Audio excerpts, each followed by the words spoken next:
Okay, good evening and welcome to the Westborough Board of Selectmen meeting here tonight. Well, it's not in our thing. I will ask folks to stand and join me in the Pledge of Allegiance. Pledge allegiance to the flag of the United States of America and to the republic for which it stands, one nation, under God, indivisible, with liberty and justice for all.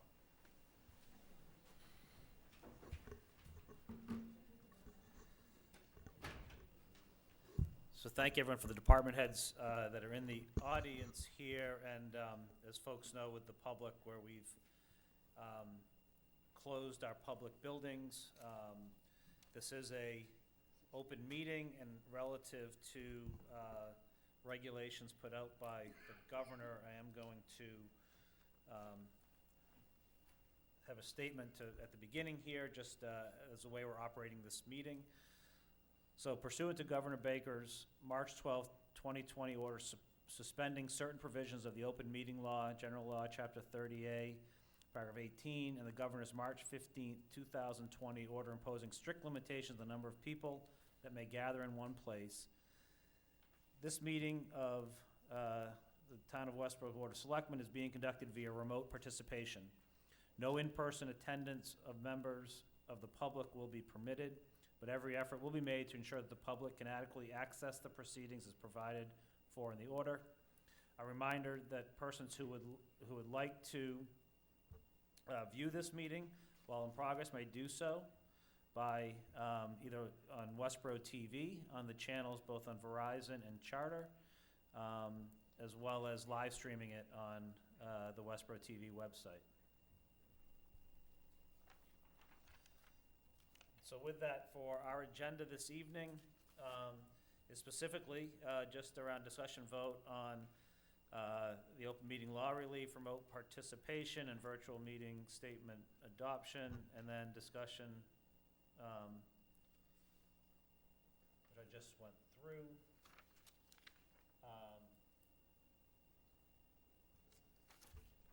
We will actually, so I announced that we will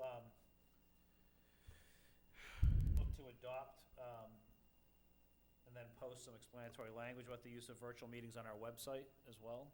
So we will hit that, and then we'll also have discussion and vote on modification of town operations in response to COVID-19.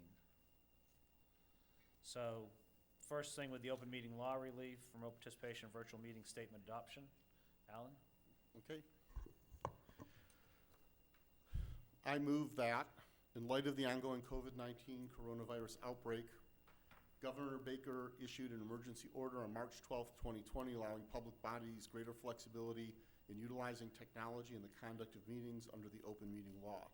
The town of Westborough greatly values the participation of its citizens in the public meeting process, but given the current circumstances and recommendations of both the state and federal levels to limit or avoid public gatherings, including Governor Baker's ban on gatherings of more than 25 people, together with the present closure of Town Hall and other public buildings to the public, the town has decided to implement the remote participation procedures allowed under Governor Baker's emergency order for all boards, committees, and commissions. This means that 1, all or any of the members of the public body may choose to participate in a public meeting via remote access. Meetings may be virtual in their entirety. 2, the public will not be allowed into a board committee meeting even where there are any members of the public body and or town staff or officials physically present at the meeting location during the meeting. Public comment portions of meetings will be temporarily suspended. However, the public will be provided with alternative access through which they can watch or listen to meetings in real time, and meeting notices will specify the manner in which members of the public may access audio or video of the meeting as it is occurring.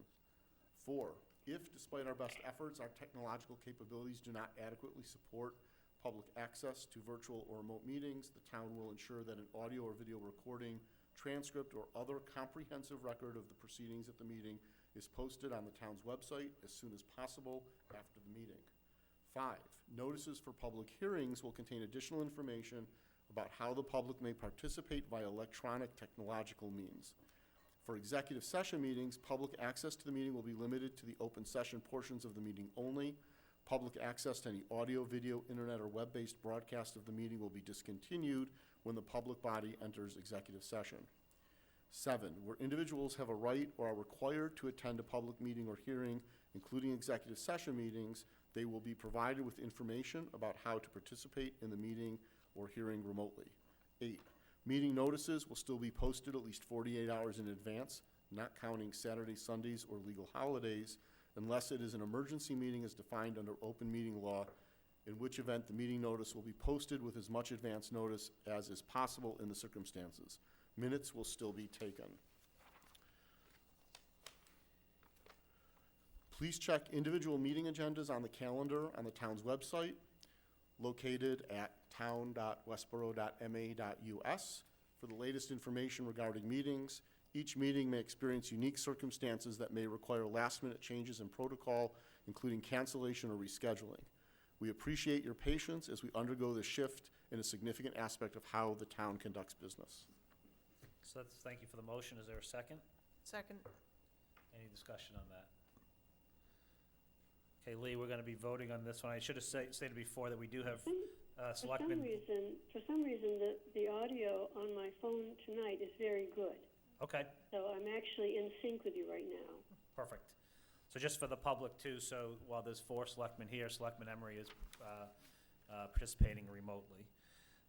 Okay, so all those. Wait, if I can just make one comment, that there is an effort right now between the town's IT department and Westborough TV to put in place the mechanisms required for public hearings that would require public participation. Perfect, thank you. And this will get posted as well on the town's website. Because of remote participation, I'll ask for a roll call vote, starting with Selectman Edinburgh. Edinburgh, yes? Selectman Emery? Emery, yes. Johnson, yes? Hashmi, yes. Marshall, yes. Okay, thank you. And I probably jumped the gun when I did it, but what I read earlier is a result of that, about starting this public meeting in that fashion, and we will provide this information to all chairs, committee heads, whatever, if they are having meetings. To that, we also have language that's been provided to us that will go on all our meeting notices. Again, trying to make sure that we inform everybody in the public of exactly how we're operating. Again, trying to be as transparent as possible, but in these times, really trying to stick with allowing for all of us, hopefully, to stay healthy and practice social distancing. Okay, next on the agenda is discussion vote modifications of town operations in response to COVID-19, and turn it over to the town manager first, and then we have ratifications of a couple of actions taken. At your joint meeting with the Board of Health last week and the school committee, as the community knows, we put out a communication letting everyone know that we had canceled all activities through the recreation department, as well as the library and all school activities. And the school at that time was going to be off for a week of, starting on Monday the 16th. Following that, we heard from the governor that the schools will be closed till April 7th. And so Westborough Public Schools is obviously following that order.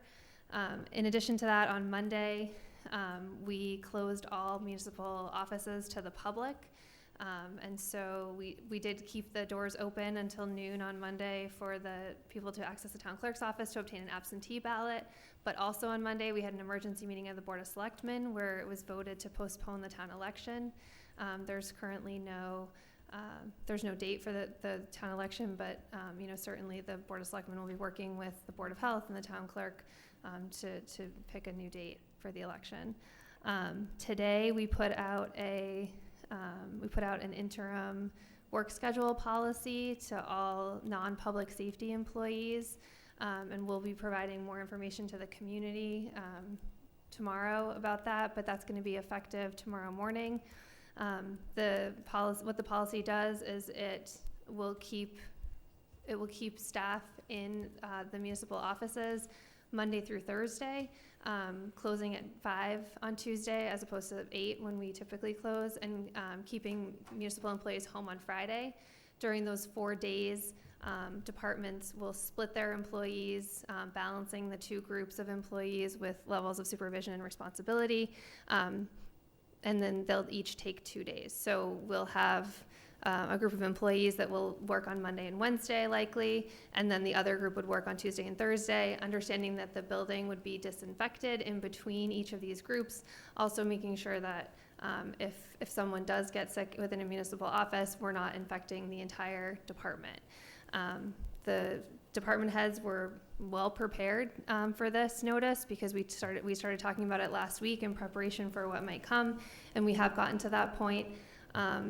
Additionally, in sort of understanding the functions of each department now that we've closed to the public and we've canceled activities, it's our recommendation that the Recreation Department and Youth and Family Services work primarily remotely because they're really it's unnecessary for them to come into the office to do the reduced function that they're doing at this point. We have several department heads here who I think are prepared to speak to you about what their departments are doing. But again, all the departments except for public safety are following this alternating reduced work schedule. And just to understand, as you described it, of Monday, Wednesday, Tuesday, Thursday, kind of, that's for them to be in the town offices. Right.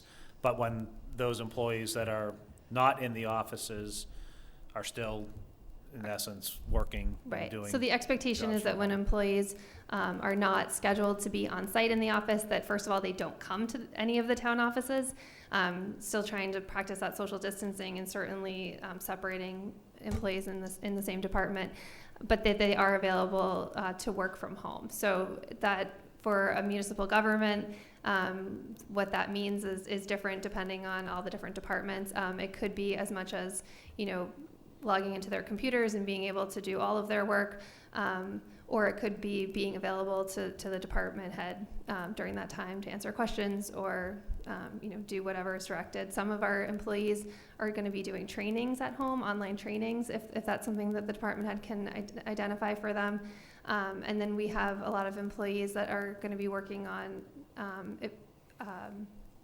operating procedures for their offices, certainly getting some of those projects done that you may not have had time for in the past. Great. Any comments about kind of communication? I mean, this is, again, for the town of Westborough, but communications with neighboring and surrounding communities and how kind of we're working Yeah. with other communities? So certainly both of our chiefs have certainly been in contact with neighboring communities and any listservs that they're on. I think all of our department heads have. I personally have been on email chains and text chains with other town managers. This policy that we're putting in place is something that I've shared with other town managers, and I know that they're looking to put it in place as well. So this is very consistent with what we're seeing in other communities. Great, thank you. So now we do have folks, department heads that we listed on here in the audience to speak. Any questions, first off, from any of the board members? Selectman Hashmi? So I don't know if this is appropriate to discuss, but since we're talking about actions taken by the town manager, and so I'm wondering, for instance, with regards to like bills, for instance, if there's been a non-payment of water bills, I hope we're not going to be disconnecting anybody during this emergency, like for water or sewer bills or something like that. Is that a thing that we can discuss in this forum, or? Certainly people are still able to pay online, and then they're also able to drop payment in the Dropbox out front, so we would encourage that. If anyone is feeling like they are unable to do either of those things, I would encourage them to reach out directly to the tax collector's office. Okay, and then speaking of which, and again, if this is not the appropriate forum, but since we are talking about the town's response, I'm wondering, correct me if I'm wrong, is there a meal tax that we have in Westborough for ourselves? Am I right? Yes. So I'm wondering, is that possible to be waived during this time for small mom and pop operations, or would that be too much to ask for us to consider? Or is that I think look at, but that was a town meeting Yeah. vote. Oh, so we can't like abrogate that for I'm like? not sure that we can, Okay. we can look into that, but I'm not sure I was that wondering that's if we something could, we can I was do. wondering if we can maybe look into that for like because those restaurants are taking a huge hit, so I'm just wondering for like the small operations. Yeah. Do you know what I'm But saying? the taxes, okay, so it's really for the individual, not the restaurants, for the Right. individuals going to the restaurants. Because the Right. tax goes to Right. is added to the bill, goes to the customer. Goes to the customer. So I'm just wondering to incentivize just something to think about. I don't know if it's, I don't know if it's doable. I don't know how much of a hit the town will take, but was thinking, people are not going, and it just maybe is something to consider. Anything else from the board? Do you want to do the motion? Do you want to do the motion now? Do you want to do that, or do you want to hear from the department heads? How would you? Do the motion now. Okay. Okay. Move to ratify the actions taken by the town manager in response to COVID-19, including the interim leave policy, closing of municipal offices to the public, and interim work scheduling, including the recreation department and youth and family services providing primarily remote essential functions. Second. You move the second. Any comments? Sorry. Two more, Mr. Chair. Okay. And this is not for this meeting, but for potentially we could consider it for our next meeting. With this emergency and the effect that it has on our economy, it may be worthwhile just to look at the budget and the town meeting things that we have approved, just to make sure that they're, again, if we can afford them within a new scenario. And then just to wonder, go ahead, Kirsten. I just am not sure I understand what you're asking.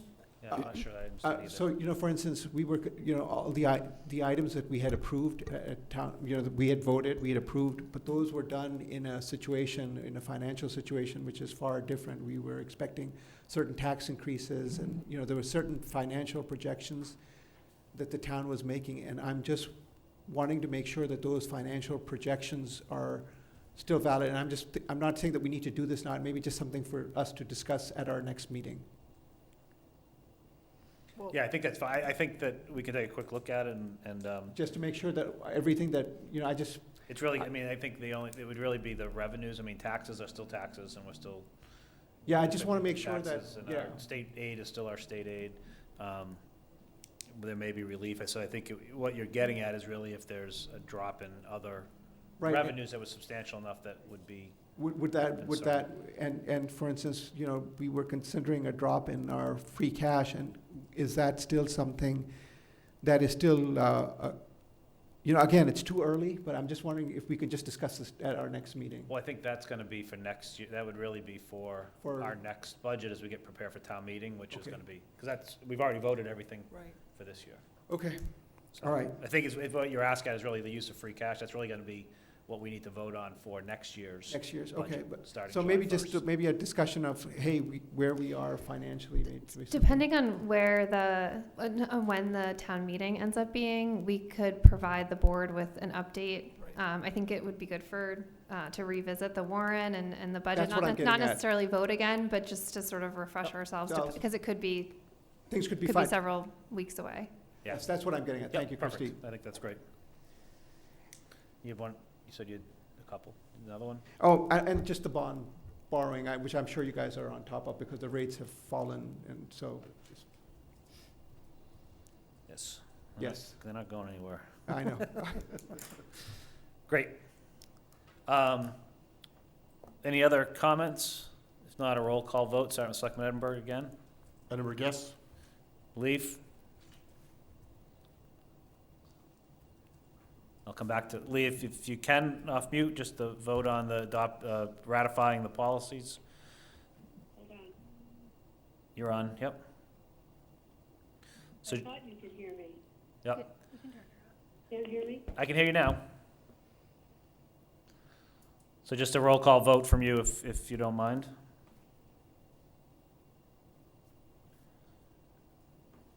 Marshall, yes. Johnson, yes. Ashmi, yes. Lee, are you there?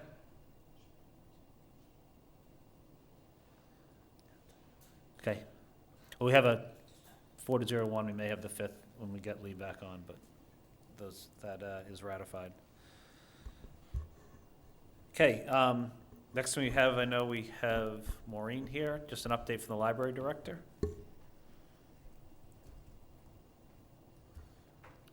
Good evening. Good evening, Maureen Amiot, 6 Arch Street, Library Director.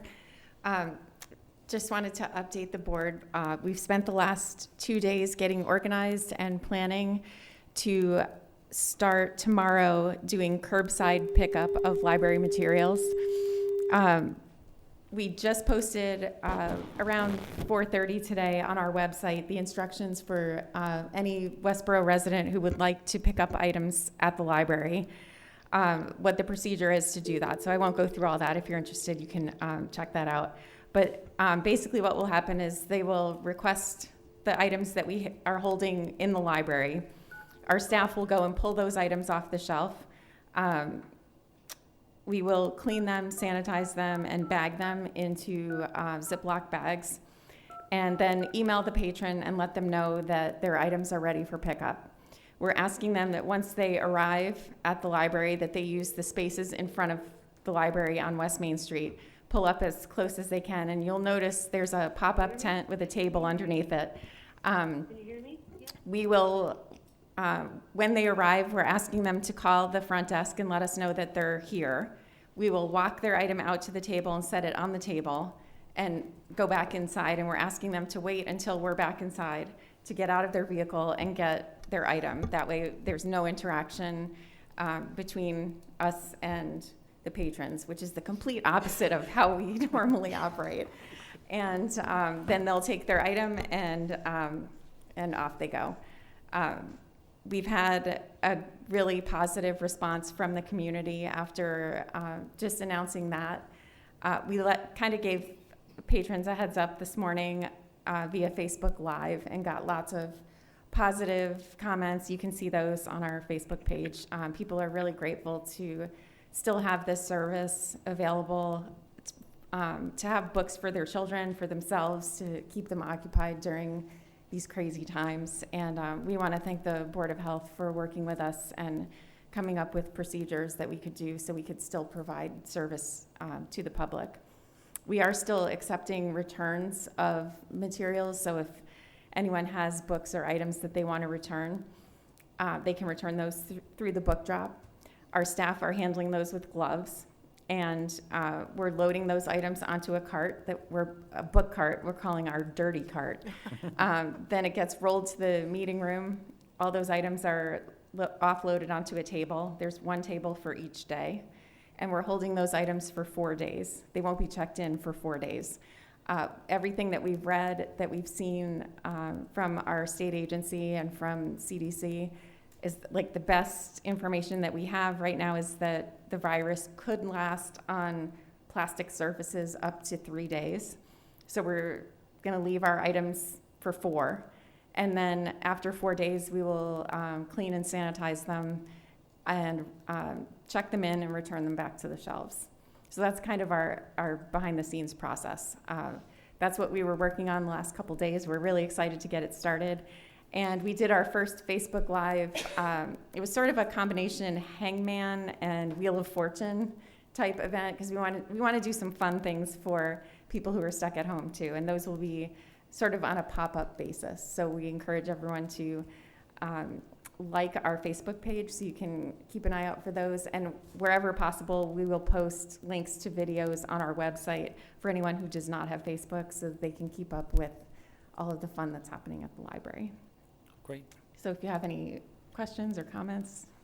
I just think it's great. Thank you, and to your staff for doing that. It's, you know, this was tough for us on the library side. We talked about it a week ago, but you're making the best of it, and I'm sure the community's appreciating that. So, anything else? So well done. This is just so amazing. And since this is discussing the town's response, and since I see like the 3 cool members of the town department heads, Jen is here, Alma is here, and you are here. And one of the things I was going to suggest to the board is, one of the problems with social isolation and social distancing is that distancing in which you are trying to bridge. So I was going to suggest to the board, and since you're here, and Alma and Jen are here, is I was wondering if the board would be interested in declaring, for instance, on Saturday, like at 11 o'clock, Stand in Solidarity Day, that we just go outside our homes and just look at our neighbors, because so many people are like stuck indoors. I was just wondering if it's worth just for us to consider as a board or as a town, just maybe just go outside and just wave to your neighbors, which is something I think we which we need. So anyways, we'll let that idea marinate with the board and with the 3 of you to consider. And if we end up doing that, we would be more than happy to promote that and Yeah. send it out on our social media. And so I and- just, yeah, Well, it sounds like a great thing for Westborough Connects as well. I think if we could do this as a town, I think sometimes we have forgotten that we do have neighbors and, especially if they're senior citizens, just making sure they're alive, and doing okay. Anyways, something Thanks. to think about. Perfect. I just want to call out to the other department heads here. I think you're all cool. Not just the three of them, you're all cool. So, Maureen, a quick question for you. I know that the library loans out hotspots. Those may be particularly precious at this time. Have you changed the policy, have the trustees changed the policy at all in terms of the time in which they'd be available, or have you added to your stock? We haven't changed the time that they're available right now because they are still in high demand. Those in particular, we are asking if patrons have those checked out to please return them when they're due, because we know that there are other people in the community who really need them, and that way we can get those out to them. We haven't added to our stock only because of the expense, but we're gonna look at that again and see if we can shuffle some budgetary money around and see if we can add some more. Do you know approximately how much those are per hotspot? There's, the devices themselves are about $70 to buy, and then we pay $35 per month per device for the service. We currently have 12 that we are loaning out, so reallocating some funds towards that wouldn't be a difficult thing to do. Might the school department have some that they're not using, given that school is postponed? That might be a resource. That I don't know. The ones I'm talking about are ones we get from T-Mobile. They're cellular. Right. So I don't know if the school department They, has those or not. They may have some. I know in the past they've had hotspots that have been used by students who are taking devices home who don't have internet service in the house. will the students need that for any They would alternative still learning need it, but fees? I'm not sure they might have extras or surplus. I'll check with Amber about you know, that. That's it. Amber or John Green might, Yep. it might be another source. Thank you. Thank you, Maureen, you. thanks. I'm gonna switch things around, because I know the police chief had reached out. Jeff, do you want to go next here?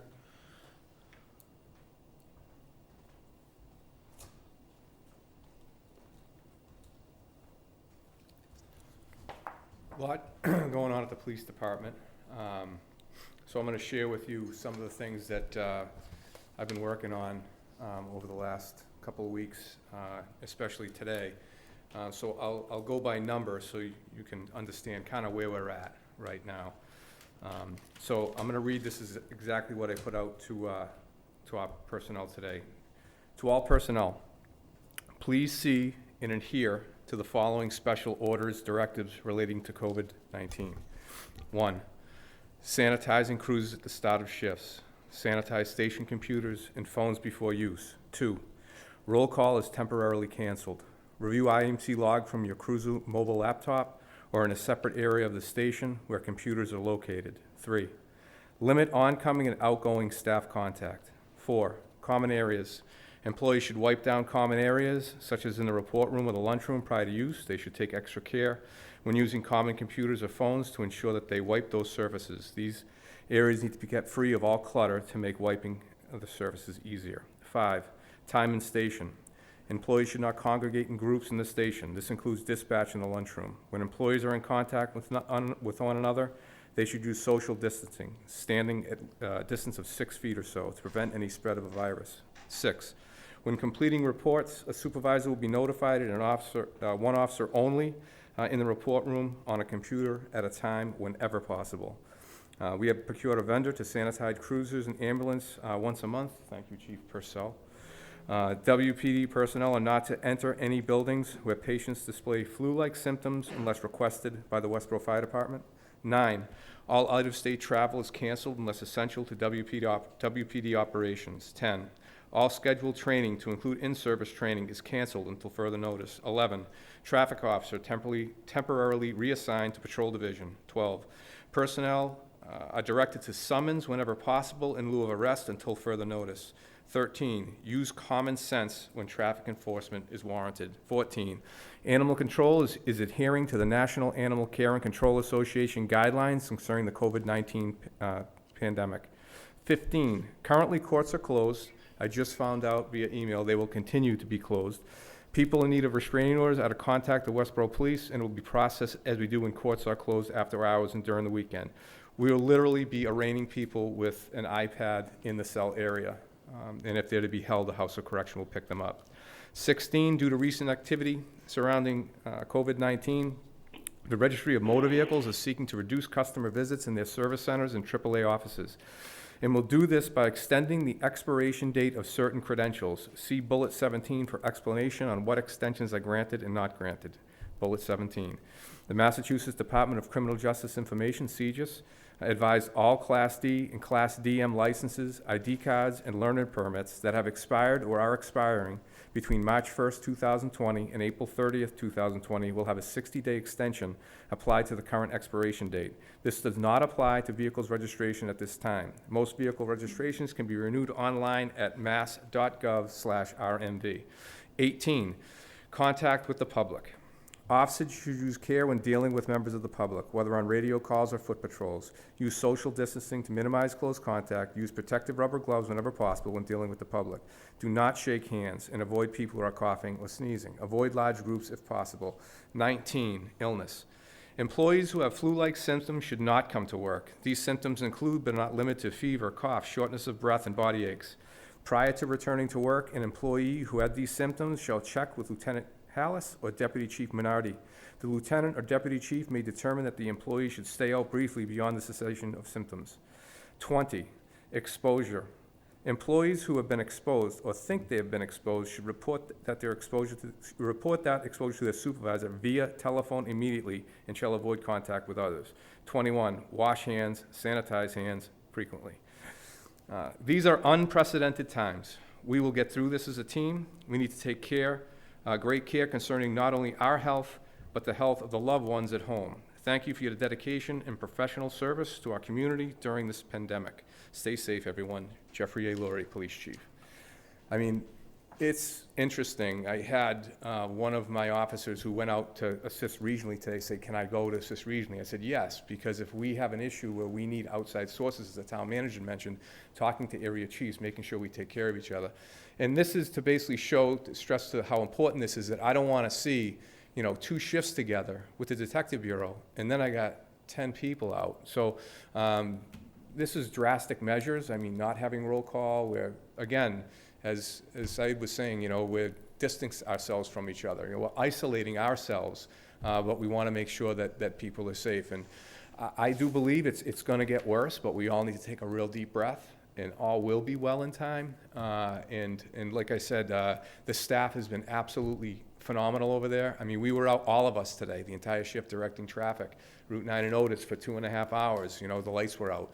So we're still here. It's business as usual, but a lot of our proactive activity that we were doing, coffee with a cop that was going to be unkind this week and all these things, we just can't do it for our safety and for public safety. And it was disheartening today to see so many cars on the road. I hope people take this serious, that if you don't have to be out there, stay in, let's get a hold of this. I don't want to see what's going on overseas happen here. And we're prepared. If 10 officers go down, we have a plan in place that'll deal with it, working with our neighbors. In my 31-plus years, I've never seen anything like this, ever. So we need to take this serious. We need to work with our Board of Health.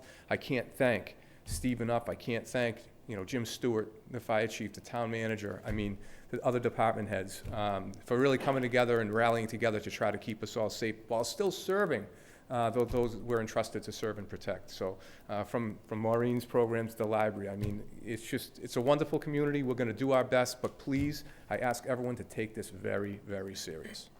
Thank you, Chief. Thank you. Any questions folks have or comments? Sobering, but thank you for doing that. Thank you. Next, update from the Senior Center Director.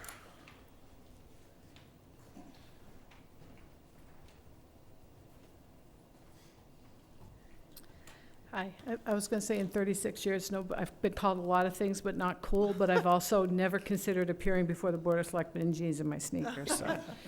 I was planning to clean, That's how you roll, man. yeah, I was planning to clean my office today, so that was my plan. I've got my Merrills on, so, you know, I'm just, the Yeah. jacket's just a front for. It's all good, yeah, like the talking heads on TV, they've all got their jeans on. Exactly. Yeah. So I wanted to touch on a few of the things that I had brought up Thursday night. We kept things in place for Friday just so we could let people know. Monday morning, the doors were locked, we were done. So Bay Path Elder Services are still providing Meals on Wheels through this week, and we'll go to Tuesday and Thursday delivery next week for high-risk clients after that. They have 2 tiers of high risk. We identified, I believe, 6 or 9, I forget what Laura said, on the Westborough list that will still continue. Bay Path will maintain contact with their remaining clients, and people can be added to this delivery list at any time if needed. Meals will no longer be sent to Westborough. Our site manager will be picking them up at the kitchen in Southborough where the meals are produced. Bay Path Elder Services are closing their offices in Marlborough within the next day, and all staff will be working remotely, but at this point, all in-home services, homemakers, home health aides, that are provided by their vendors are still being provided. We will deliver our caregiver dinner this week on Thursday. However, we will reassess in 2 weeks prior to the next delivery date and notify our clients because, yet again, it changes every single day. The property tax work program, a letter was sent out to all the enrolled volunteers letting them know that the program has been suspended and that we are working to make sure that they will receive their credit when we're able to get back on track. John Steinberg and I had talked about this, trying to figure out how to do this. Transportation will continue to have 1 bus, 1 driver available each day. We have continued to take some regular people to work daily, Papa Gino's and the grocery stores in town. And we'll provide a bus for anyone who wants to take advantage of the early morning grocery shopping at Stop and Shop on Thursday morning. I don't know if you heard, but Stop and Shop is doing 6 a.m. to 7:30. I'm still unconscious at that hour, but a lot of people are going shopping in the dark on Thursday morning. All of the scheduled medical trips for volunteers have mostly been canceled or rescheduled for later in the spring. Shine appointments are being taken care of by phone. Both of our Shine counselors are making sure that they have contacted anyone who's called and assisted as best they can. I will continue to take individual fuel assistance applications by appointment until the program year ends April 30th. However, SMOC will be closing their offices in Framingham by the end of this week, but processing applications will continue. We have suspended our monthly trip to the registry until further notice. The RMV Near Me program that is Tuesday afternoons at the center is also suspended in the building until we are safe to reopen to the public. And Jeff just said the RMV has issued a 60-day grace period for renewal of driver's license. Also, I'm sure to be reassessed as time goes on. Our internal emergency list has been updated. There are 140 names on the list. We have already checked in with some folks in the last couple of days and will continue to do so going forward. And as far as working remotely, we all will take a page or 2 and make sure we make phone calls during the day from our homes. Again, if you would like to be on the list or know someone who we should be checking on, please call the center. We did have a lady today who called with 2 additional names. We're happy to have them. Our volunteers, and I have to say this with all humility here, we have been overwhelmed by the response for volunteers from the town after the announcement went up on the website, and I wish I had more things for them to do right now. We have taken a list with names and phone numbers, and we have asked if they have been queried for other town organizations, since we are not able to do query checks currently. A lot of the folks that had called, they've been queried either for church or youth soccer or schools or, whatever. So that makes us happy. Although we may not have things for them to do yet, for them to help with yet, we know that this entire situation changes almost hourly. We appreciate the concern. However, please remember to reach out to your own elderly family, friends, and neighbors, even if it's just to talk for a few minutes to them on the phone. These days will become very lonely, especially for some who live in their own homes and don't have neighbors in the next apartment. And your phone call may be the only other voice they hear all day apart from the TV. I have a staff meeting tomorrow afternoon at 1. I'm sitting them in the big room. Everybody's going to have their own table, and we'll put together the rest of our staffing plan going forward. But someone will be at the senior center every day to answer the phone. So. Perfect. Thanks. Chris, you have some? I just wanted to follow up. So, even though every Friday all of our municipal offices will be working from home, we'll be checking our messages. So people should absolutely continue to call and continue to email. We also have the ability to forward calls. So for youth and family services that may be working mostly remotely and recreation, we can forward calls. So please still call if you need help, and please still email because we will be accessible. Mm-hmm. Perfect. Selectman Ashby? So, thank you, Alma. There are people, one of the things that worry me, there are people that do not have access to the internet, and they get their news via the senior center scene and stuff like that. And so I was wondering, and you talked about, how calling in. So I was wondering, would it be just something for you to consider is to have a conference call with the 100 or so people, just so that they can all get together and just kind of discuss, or how they're, just something to think about. The other thing is, just a place where, just because, it's easier if you don't have access to the internet, just something for you to consider. The other thing is, we had talked last week about working with other pastoral services in town. Is that ongoing also? Yeah, we've been in touch with at least, 3 of the churches, the Methodist Church, the Congregational Church, and St. Luke's. Okay. And most of the churches have reached out to their own parishioners, which is wonderful. Okay. But like I said, we have been in touch with the minister from the Congregational Church, has offered her services to any senior who'd like to speak with clergy. Okay. The folks from St. Luke's made hundreds of phone calls over the weekend, and same with the Methodist Church. So. Okay. In addition, I had reached out to Pastor Goodrich, who heads our local interfaith clergy group, and they are set up so that should the senior center or another town department need volunteers, he's a point of contact. He would forward that to his contact, actually in, I believe, 18 religious institutions in town, who already have lists of volunteers ready and willing to help. And so there's a lot of people we can mobilize. I mean, I think in all honesty, depending on at the this need point. and when it happens, but it's in place. Exactly. I mean, I think at this point that as much as it seems very, kind of like, well, yeah, I can call somebody, but that really means a lot to people. I mean, just to talk to another voice, even for 5 or 10 minutes a day. And I think that's a great way for the community to stay connected to each other. And I like your idea of going outside and waving to your neighbor at 11 o'clock on Saturday. I mean, I think that for a lot of these folks who, especially in the churches, I mean, call the other people in your parish, say hello. See, I mean, they might need something. They might say, yeah, I need some milk that you can drop off at the door the next day, and not, want to bother children who don't live in town or whatever. So, I mean, I think that's a great way to stay connected with people, and we're certainly doing what we can to do the same. Yeah, I think, so. Alma, to that point, is if your staff is doing that, and you already stated that, calling it, if it gets to the point where you need help with that, I think that's an easy thing for volunteers to do, and just, providing them, a first name and a phone number, and then they can reach out and just have a conversation.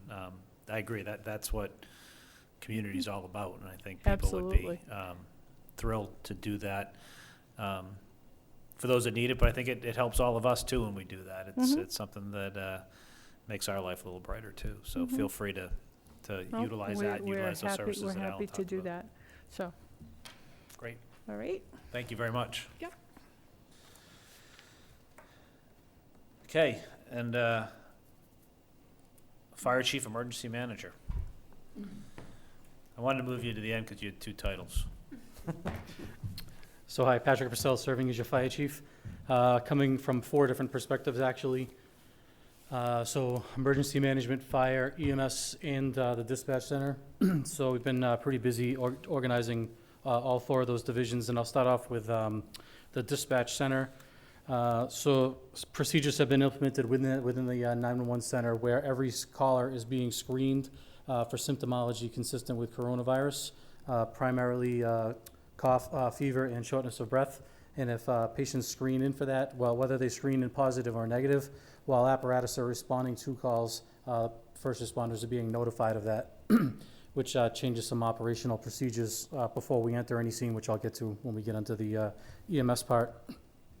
There's been, the dispatchers have been, and firefighters have been separated within our organization into opposite ends of the house, if you will, where no firefighters, and as Chief Laurie alluded to, police officers or anybody, they shouldn't be in the dispatch center anyways, but strictly enforced to keep personnel out of that room to keep people distant. The building as a whole has been closed to the public with the exception of the front vestibule, and that area vestibule is the area immediately outside of our lobby, which is locked. It's the 6 foot by 6 foot area where there is a phone where citizens can communicate with the dispatcher.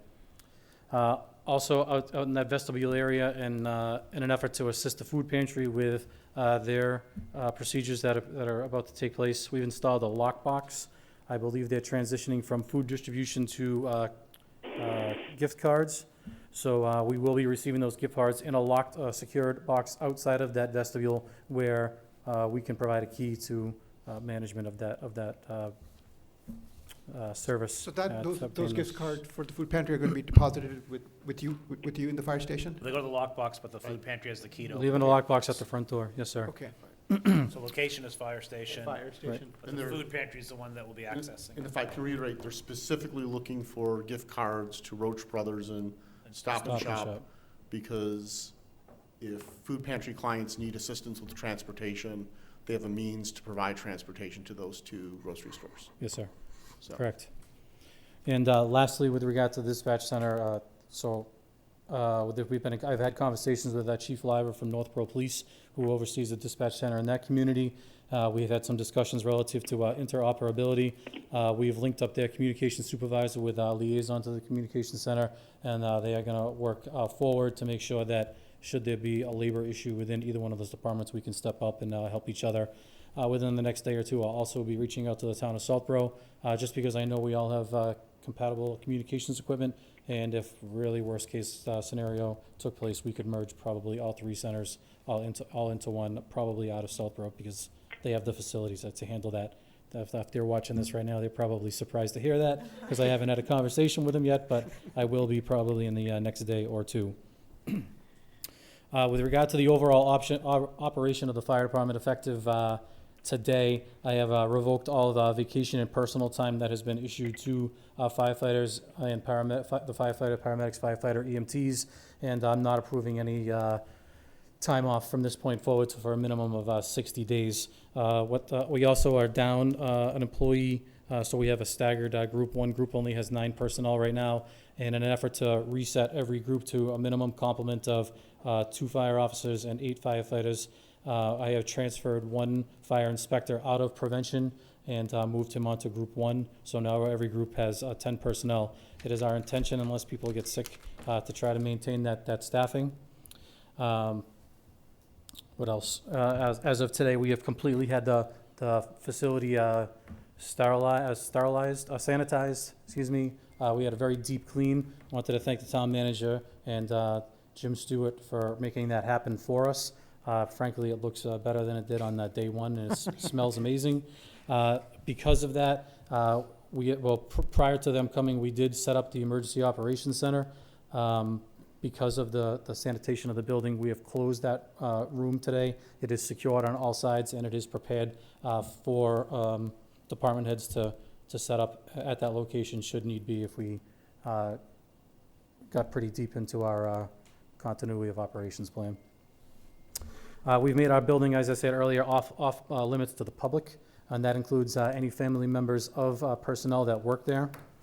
Operationally, equipment-wise, we've gone through our stock. The The Board of Health was instrumental in getting us N95 masks. They had a supply stock that we have now.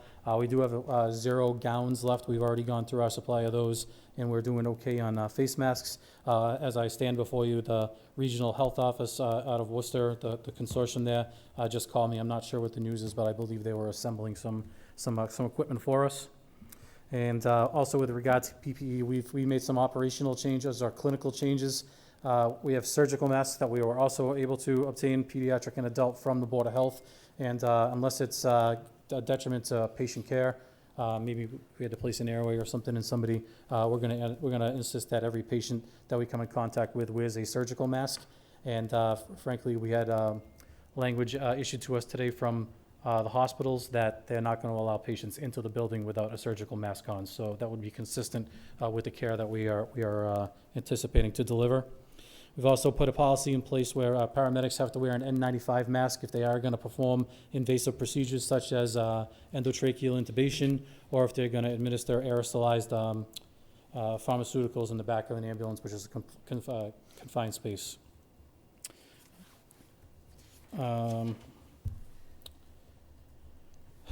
Similar to a policy that Chief Laurie has instituted, we are discouraging our employees to not congregate, particularly at shift change.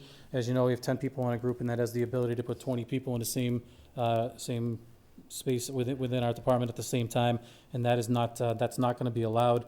Our employees are being encouraged to come in a little early and stay a little late to afford the off-going shift the opportunity to take a shower and put on civilian clothes so they can not bring anything home that they're exposed to their families. Myself and a few members of my staff have worked pretty hard over the last week to develop a continuity of operations plan for emergency management, and I would say that all of the departments in the town of Westborough were extremely cooperative. You just saw how it proved to be a little bit useful during executive session. We have contact information for the minimum top 3 members of every department within town, if they have that many. I know that some only have 1. We have full contact info with a staffing plan should somebody be sick, who the next in line would be. They've also outlined what the essential responsibilities are of those departments, and also gave some clear path to what documents are important. So if we move forward, this document is available for the town manager, so that if we have to enact the coup, as it's called, that she'll have all this information readily available for her.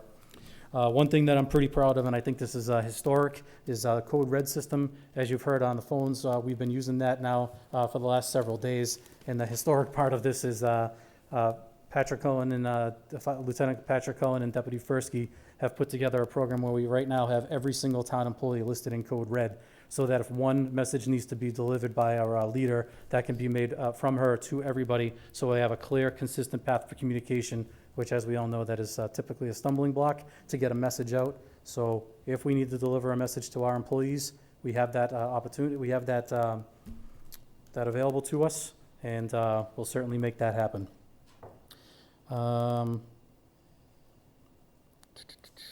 Give me 1 second. I think that is just about everything. Fire operations will maintain the same response that we have. Lastly is beyond resetting my groups to 10 right now, I do also have a long-term plan should we develop some issues, which we are starting to already. I have 1 employee that was just put out sick for 14 days and another one that was quarantined.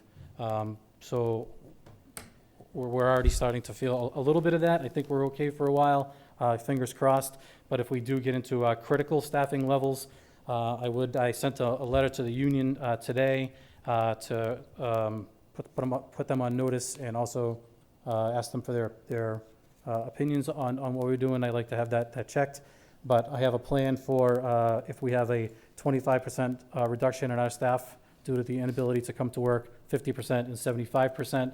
And that changes a lot of things within their contract, particularly with regard to scheduling. So if we get to a 25% reduction, we would be trying to backfill with overtime primarily as much as we can. If we get to a 50% reduction, we would ask we would be changing shifts to go from what we have now will be a 24 on, 2 days off, 24 on, 4 days off, to go 24 on, 2 off, 24 on, 2 off, 24 on, 2 off, to meet that need. And if we progress to a point where we had 75% of our employees unavailable, we would be switching to 12-hour operational periods where the entire department would be working days and nights. And that's the plan that we have put together. We are proud to serve our community and available for any questions if anyone has any. Great, thank you, Chief. Thanks. Any questions? I have one serious one. We have a digital copy of the emergency procedures book, right? Yes, Deputy Fursky, myself, and Lieutenant Cullen all have access to this, and we weren't going to send it out, no disrespect, because No, that's no. when people start to make amendments to it without telling anybody, Yeah. and then the town manager stuck holding a binder that's not consistent with what the rest of the town Okay. has. Okay, but digitally, if that were to disappear, you guys, we have access to that? Yes, or yes, you ma'am. do? Thank you. Absolutely. Selectman Thank you, Ash- Chief, for all this work. Just a couple of questions. So the people that are getting, intubated, do you keep a track of who's intubating who, just as a method of exposure? I'm worried, in this. Yes, we write a patient care report for every patient that we come in contact with, which is another good point. My IT person, Matt Stockwell, firefighter Matt Stockwell, has put together a checklist in our EPCR's electronic patient care report that if we have a patient that meets the symptomology for coronavirus, there's a small portion of that they fill out, which Okay. trips a mechanism which emails myself and the deputy chief, and we in turn have been forwarding that to the Board of Health so they can keep track of Okay. the frequency with what we. Yeah, I which just we want to meet make these sure, like, the patients. people that we do invasive procedures on, that we keep a track of. We record keep on everything. Okay, that- thanks. Analysis paralysis. Thank you, Chief. And then, how are you doing on your ventilators? Are your ventilators okay? We don't have ventilators yet. The, We went to town meeting for them, but it's been a bureaucratic procedure to get them in service. We are this close, but my service does not carry vents currently. okay, all right, okay. And last but not least, with regards to, if push comes to shove, and you require your help, what is who can help from the town? And are calling qualified medical professionals? Very good question. So the Commonwealth of Massachusetts is broken up into 14 fire districts. We are Fire District 14. If my assets become depleted, I rely upon intra-district assistance, which means I'm going to pull from resources from within the rest of my district. When that becomes exhausted, and not until that becomes exhausted, we can enact the statewide fire mobilization plan. And through those processes, this is like when you start to see us, Lawrence, Springfield Right, tornado, okay. So I say Angle with the Fire. gas leak and when we Yep, went- yeah. you start to see us all over the place. We have those plans that are in place, and you can access those online, and the same thing exists for EMS. You can see those online, and there is an entire plan in place to support the community. Okay. Perfect. Selectman Edinburgh? Quick question, do we still have a location available for sharps disposal? Another good question. No, we do not. People are gonna have to hold on to their shops for now. We have the kit box in the lobby, but I'm not permitting access to the lobby right now. Not at all. Okay. You have spent a lot of money to sanitize that building, and I'm doing my very best to keep it that way, to keep the workforce safe. Okay, no, I'm fine with that, I just want to make sure the public Yeah, knew. no prescription drop-off, no car seats, no community impact programs. And the only thing I have not pulled the hook on yet, which I'm this close, is smoke detector inspections to facilitate a real estate transfer. I have learned in the last half hour sitting over here reading, though, lawyers are holding a little bit back now to forego those certificates that we issue across the Commonwealth. So after I just read that, I'm probably pulling the hook on those inspections tomorrow. Thank you. You're welcome. So I'll circle back with the department heads and make sure that some of these notices get incorporated in the document we're going to publish tomorrow, including a link to this meeting on Westborough TV. Perfect. Thank you. So we only called out those four on there, but I know we have other department heads here, and I'd love to, any of them that want to come forward and have anything to say on their departments. So feel free. I don't want to. I guess I have a question for the Department of Health when, Yep. or after Wendy, it's fine, Yep. just, Actually, Paul, you're stuck. I'm going to get you at the end. Steve, Paul, Steve. I just, Sorry, Paul. Steve. Wendy Mickle, Town Clerk. I just wanted to say, pretty much everything we do, it can be done online. So if people go into our website, we'll give them instructions how to get whatever it is they need. The only thing is, excuse me, nomination papers, but I was told today that the state nomination papers could be left with a note in the drop box outside, and marriage intentions, they just need to call the office to make an appointment. Other than Perfect. that, I think we're okay. Thank you. Steve, just told you you're going last. Nothing personal, Steve. Just to echo, so we've set up many of the same procedures that the other department heads have already mentioned. In particular, we're focused on essential services related to sewer and water, and I'm confident right now, at least, that we've put in place the appropriate measures to make sure those services continue.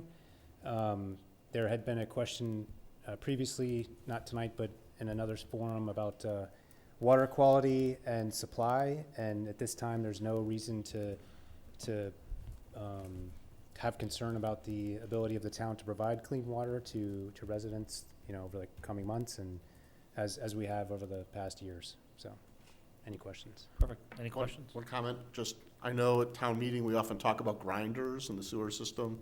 So just a reminder, don't flush these down the toilet, please. Yes. And don't put paper towels, other objects, that creates problems in the sewer pumping stations. And town employees have to go undo those pipes and grinders and pumps and fix it. And it can disrupt service to your home, and it certainly puts them at risk. Absolutely. Thank you very much. Good for that PSA. Thank you. announcement. Yes. Yeah. Great. Jim, do you have anything from the town building perspective?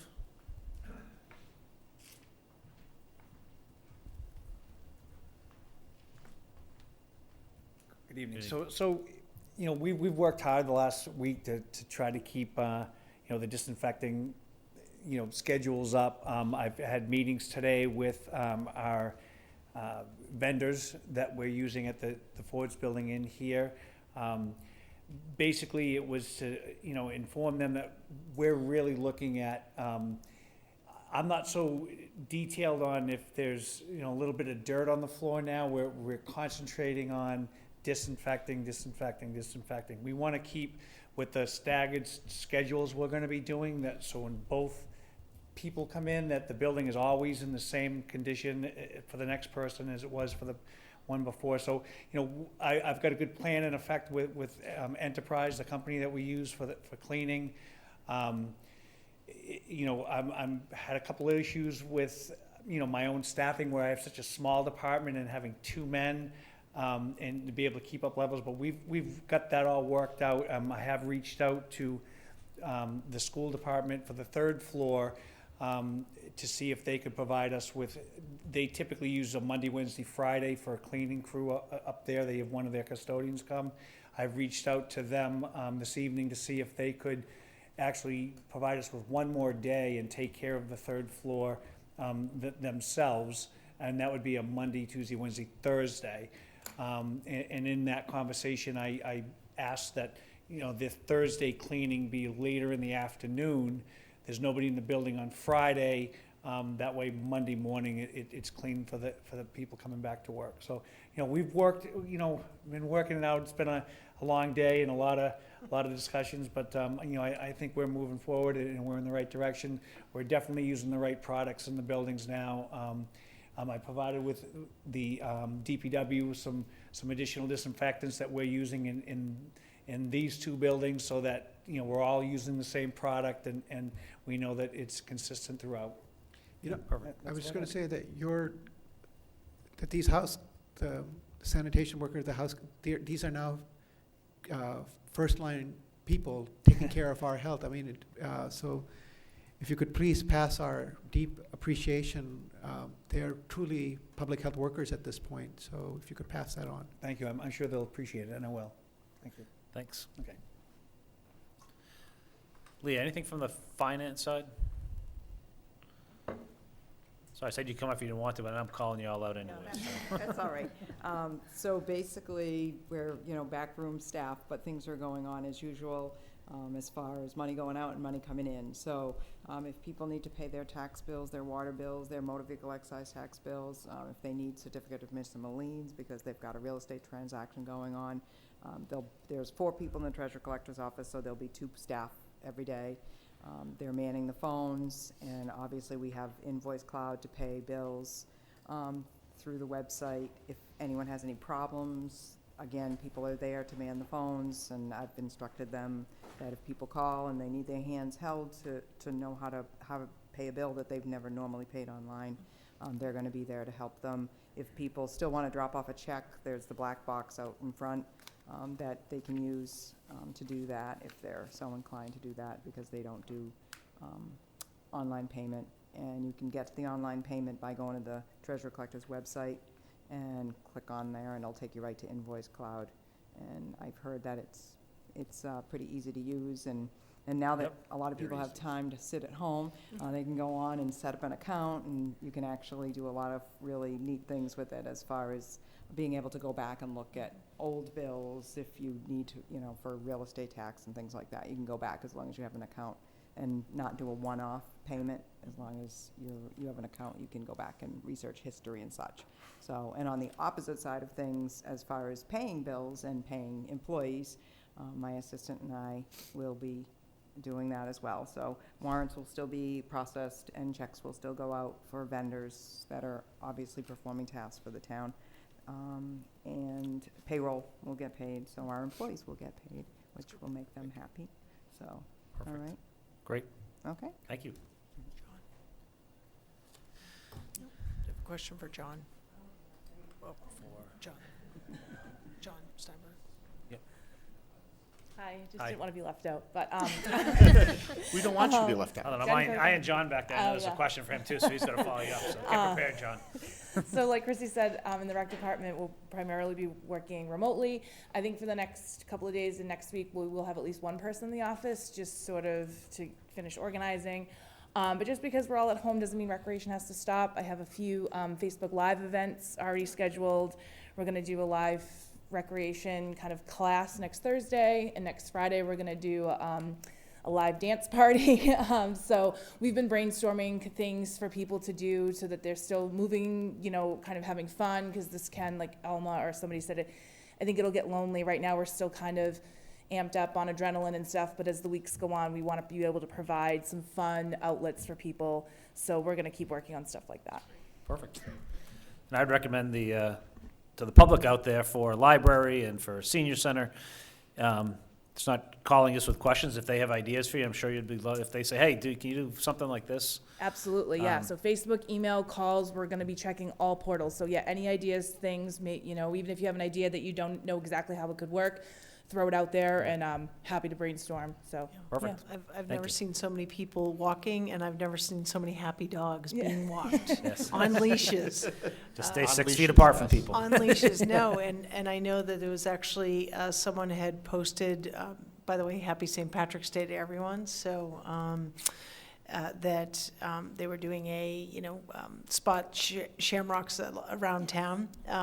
People putting them up in their windows as kind of a way to get kids out and get some exercise and fresh air. So I think the community is being creative. So, and I love the collaborations happening with many of our departments as well. That's great. Perfect. John? You don't have to say anything, but I got a buzz in my ear that someone had a question for you, so. Thought you were joking. Who has a question for me? I do. John Steinberg, Chief Assessor. Hi, John.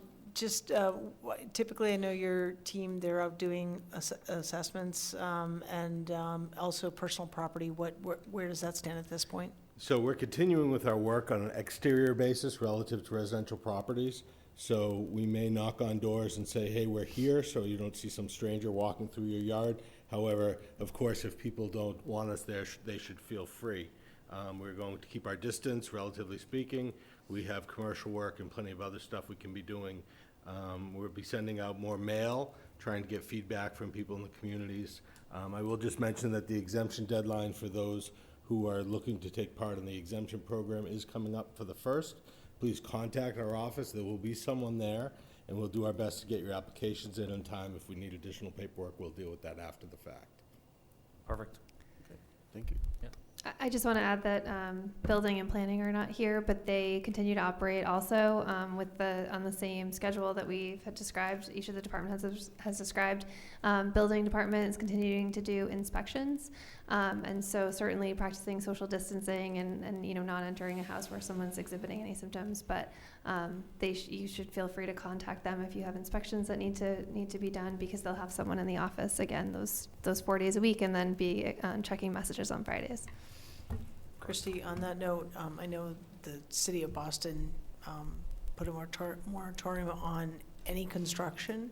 Mm-hmm. Has there been any issuance from the executive office of the state that would affect municipalities? I haven't seen anything. Steve's coming up last, so we can ask him if he's seen anything there. Okay, yeah, sorry. Yeah. Is that it? Any other? And I'm sorry, personal property for businesses, does that work still continue, or is that? Always an ongoing process, but the same thing, we'll be keeping our distance. We'll be, and a lot of that with our personal property this time of year, we're really just communicating. It's dropping off forms, it's communicating what type of information we're looking for, and to the extent that businesses can give us information rather than us have to go in and do walkthroughs, things like that. It's really about collecting data right now. So for those businesses that are out there that have not returned their personal property forms list, please feel free. If you don't have one, you can download it from the website.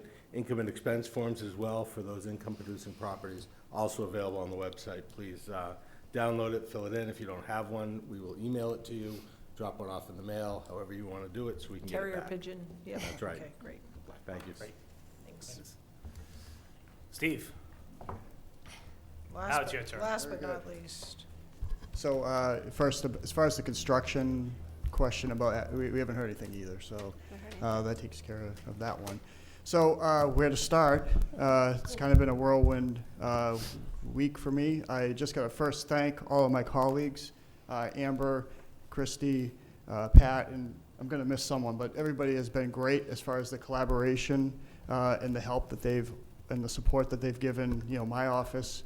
We've been straight out. So yeah, I'd just like to thank everyone for the help. We're mainly what I spend all day doing is answering questions on the phone. From the time I walk in till I walk out, which is fine. People have a lot of questions. They have a lot of fears about what's going on. They're worried about their contacts, if they're a case, all this stuff. We work very closely with Department of Public Health as far as their guidelines on who is a contact, who isn't. We're following up on quarantines. I can tell you right now, I don't have any confirmed cases in Westborough. That could change in 5 minutes. Again, this is a very fluid situation, and I do expect cases. So we are certainly going to have cases. We're not going to get out of this without having any cases here in town. So, we're doing the staggered schedule thing just like everybody else as far as office staff. We're trying to do our regular inspections also. My inspectors are out there. They can, come from home, do the inspections, go right back to their home without even coming into the office. We'll triage calls if there are complaints and send them out. So we have a plan as far as what we need to do, and if things get really hectic, we'll certainly jettison the less important things and work on, this. So. Steve, do you want to talk about the guidelines that you had put for restaurants with regards to like tongs and stuff like that? Yeah, so the restaurants have received, well, the ones that we have email lists for, we've been emailing them, best practices during this time. That's also posted on our website, and we plan to email it every few days, kind of a reminder, hey, this is what you need to be doing. If you have and some of them have responded, thanking us, and some of them have called with questions that we've answered the best we can. We've tried to limit self-service throughout town. As far as places that, you have a lot of it was taken care of when, seating was discontinued at restaurants, your buffets, things like that. So that's a big lift. But there's still some places where, people could reach in and self-serve. So we've gone out to those places and told them we don't want them doing that.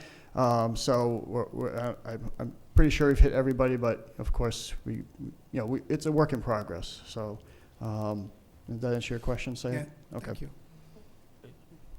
So also, we're working with the Westborough Spirit Committee to, they're doing the work. They're putting together a list of restaurants that are going to be available for takeout, and so the town will help publish that encouraging people to, continue to support our restaurants during this time. Yeah, that's I also want to thank the Chamber of Commerce. They posted something as well Oh, on okay. their Facebook page, Great. so they're helping Yes. to support that as well. Great. And it's not all-inclusive, but I think it will continue to grow.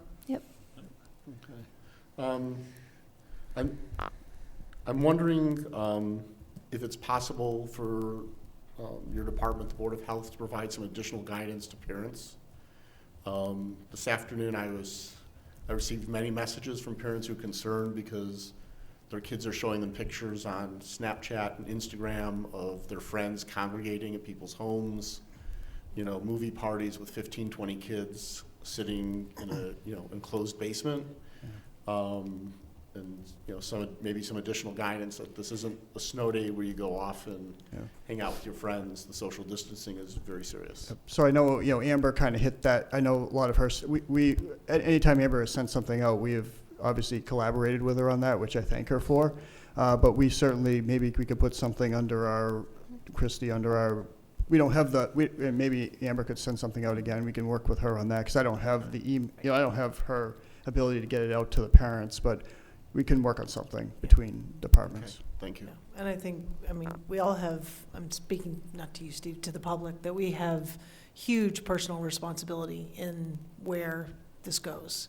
And so that is completely irresponsible of people. There's absolutely no reason. I know that there are some families that for work purposes have to do childcare arrangements, but we're not at a place, certainly teenagers congregating or young people congregating in those groups. It's ridiculous and it's irresponsible, and it should stop immediately. Perfect. Great. Anything? Okay, so one announcement, not that, I was just thinking about the sharps disposal and medication. We'll post that on our site, but also the DPW is not accepting antifreeze and oil drop-off right now. It's on our site, but just in case anyone has waste oil or antifreeze, they hold on to it for a while. There was a question that we had fielded about operations at Transfer a station. transfer station. So could, Yeah, I know that you reached out to me on that, Alan. As far as I know, everything's normal. I haven't received any contact from Harvey's saying that they were doing any kind of abridged service right there right now. So as I know, obviously we'll get that out. That's an extreme public health issue if that shuts down. So I would hope that would not happen, and we'll take measures to hopefully not make that. particularly with all the at-home trash we're Yes, creating. yeah. So I don't know where that came from, but I think it was just a question. Okay. I think, and You want to know when they talked about town departments. Yeah. Right. Okay. Buildings closing was that. Okay, yeah. So as we get questions and we have our meetings, we're encouraging the public to submit questions, obviously to the relevant department head or department, but if they come through the Board of Selectmen or the town manager, we just want to be able to sort of answer those in this public forum. And please, call me. I'll get back to you. We'll take messages. I just have a queue, but I will get back to you on your questions. So. Great. Okay. Thank you. Yep. And while you're, you can sit down, but while you're here, I'm gonna jump right into the next agenda item, which was this, it's titled Declaration of State of Emergency. This is just something we put out there, that, because it, as we know that the state has declared, the governor has declared a state of emergency. There was a couple of cities or towns that have done state of emergencies on their level, so we did reach out to our law firm for some information of what that meant, if anything. We received some information back today. We're going to share it with the Board of Health, and for us to review it, and it may be something we put on our agenda for the next meeting, but at this point, for tonight's meeting, there's nothing to act on here or whatever. It's really just more of, again, we're learning as we're going. I've never personally heard of, the communities doing individual state of emergency. We typically follow the state, and that allows us to receive the benefits of federal and state aid. So at this point, it's just an information thing we'll look at, we'll share with the Board of Health, and if necessary, we can post with our meeting next Tuesday. If we need to post a joint meeting as well with the Board of Health, we can do that if that's a mechanism that we think makes sense. If that's okay with you guys. Perfect. The final thing I had on the agenda, and I did notice that our moderator was here, he did speak during our meeting yesterday at noontime, but we'll give him a couple minutes, and I want to get everyone out of here because I do want people doing good, spacing themselves out, but let's Been a long day, get I out of know, our and I closed won't room. take too much time. I just wanted to reiterate, there are the actual official statements about the election and the town meeting are on the website. I won't repeat them here. And I thank you again for giving me the opportunity to get the word out, because I don't really have an easy way to get the word out myself. But given the way things are going, we all have some work ahead of us. We know you have work to do about working to reschedule the town election. Because of everything going on, I've made the decision that we will be postponing the town meeting that was scheduled for March 28th.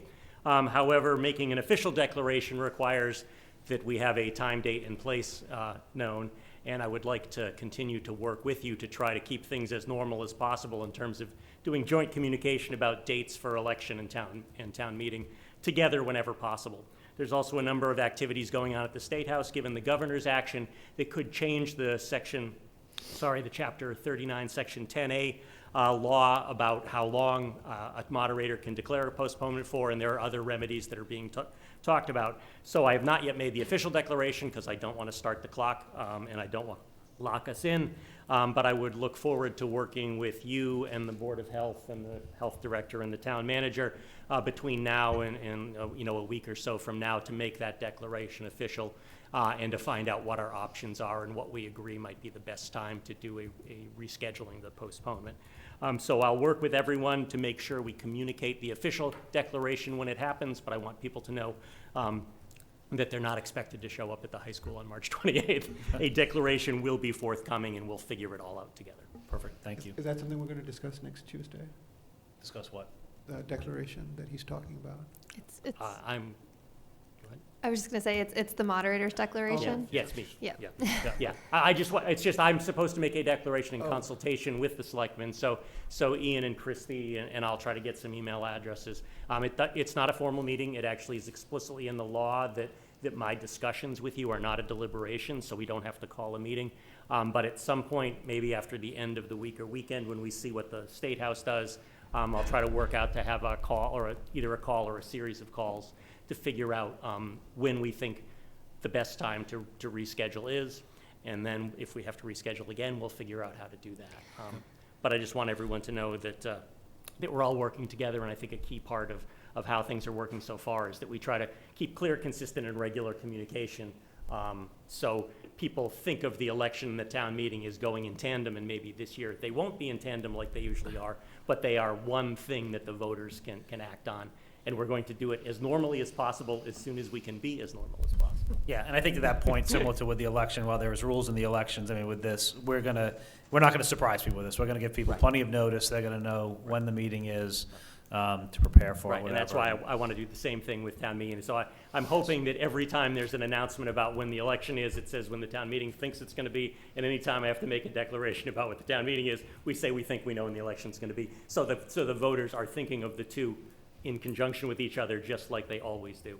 It's the way we can try to reach some level of normalcy in what are unusual circumstances. Perfect. So thank you. Thank you.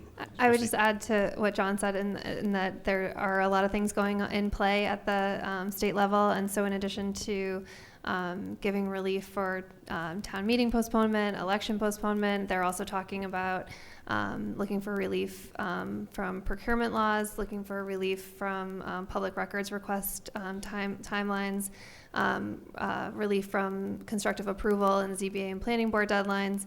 And then they're also looking at ways that communities, if we are to move into, past the June 30th deadline, where communities can start operating on a 1/12 budget. Currently, there's a mechanism for schools to operate without a budget in place, and cities, but not towns. And so these are all things that are part of that package. Yeah, we'll learn things as we go. Great. Thank you. Anything else from the board? No, I was just going to. Ian, can you hear me? Yes, we can. Ian? Yes. Oh, good, okay. I've been listening all along. I just have one question. Usually elected town officials' terms end if they aren't reelected. So how does not having our election affect your tenure on the Board of Selectmen and other, like, planning board and stuff? Do we have any idea? Yeah, I'm leaving right now. No, we certainly don't want any. Oops. There must be some rules about that. Yes. I'm no lawyer, but there was discussion of this on the Mass Moderators Association chat today, and a couple of the town council attorneys assured us all that the state law says that anybody serving in office serves until their successor is elected and sworn in. So it's Yes. not that people's terms disappear and we have that vaporized away. Perfect. Check it I out. got the That thumbs up was- from the town clerk on that one, too. So Right. basically, until the election, we all continue to serve in our roles. Right, and that was explicitly mentioned in the court order allowing us to defer our election date. Perfect. I was just, Good, I missed that, but that's wonderful. Okay, thank you very Perfect. much. I was just going to just reiterate something that you had said earlier.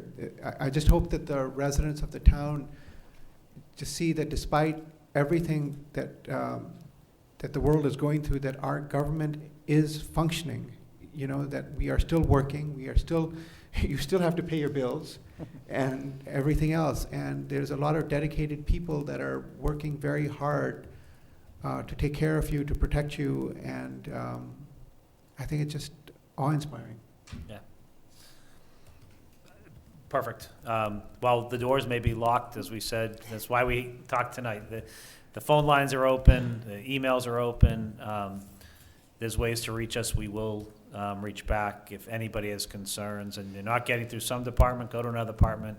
I'm sure you will going to get from the departments you go to, but we're all here. We're all in this together. Town residents, our town, all of our town employees, it's pretty amazing. None of us have seen this before. I think we can all say that, but we're all working together and we're going to make it through it. And we're going to make it through it together. So Yeah. please, everyone, stay safe. Ian, can And, I- yep, I will let you finish. Sorry. I just want to thank you. Stay safe. I think it's important that, as we've seen the commitment from all of our town departments and obviously their all of their staff, I think that's admirable, but I think that we have, again, personal responsibility to do the same hard work in our own homes and in our neighborhoods. So please take personal responsibility for doing your part. Please look out for your neighbors, as we've already discussed, even by, picking up the phone and having that conversation or just checking in on them, and running an errand. And, let's not have all of this preparation work be for naught because it feels like a fun snow day, because it's not. It's serious stuff. So, thank you. Thank you. I would entertain a motion to adjourn. Motion to adjourn? Second, Okay, roll call vote. Marshall, yes. Hashmi, yes? Johnson, yes. Emery, yes. Edinburgh, yes. Great, we are adjourned. Lee, thank you. Oh, thank you. Thank you for helping me be able to hear mostly everything. No problem. Okay, bye-bye. And thank you to Westborough TV as well.